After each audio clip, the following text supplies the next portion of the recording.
ఏమో సరిహద్దులు మారచ్చు. పాకిస్తాన్లో ఉన్న సింధ్ ప్రాంతం తిరిగి మన భారత భూభాగంలో కలిసిపోవచ్చు. ఈ వ్యాఖ్యలు చేసింది కేంద్ర రక్షణ శాఖ మంత్రి రాజ్నాథ్ సింగ్.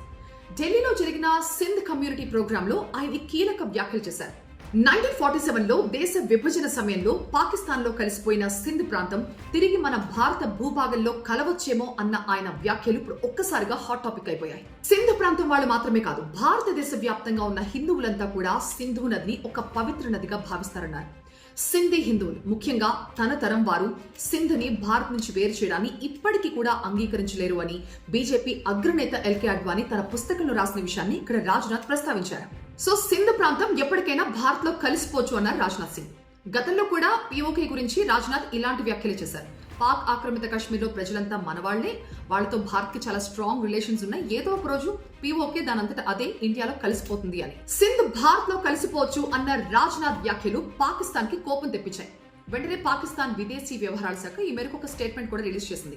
దేశాల మధ్య విద్వేషాలు రెచ్చగొట్టేలాంటి ఇలాంటి వ్యాఖ్యల్ని భారతీయ నాయకులు మానుకోవాలంటూ ఆ ప్రకటనలు సూచించింది పాకిస్తాన్. రాజ్నాథ్ సింగ్ చేసిన ఈ వ్యాఖ్యలు అంతర్జాతీయ చట్టాలను ఉల్లంఘించడం కిందకొస్తోంది అంటోంది పాకిస్తాన్.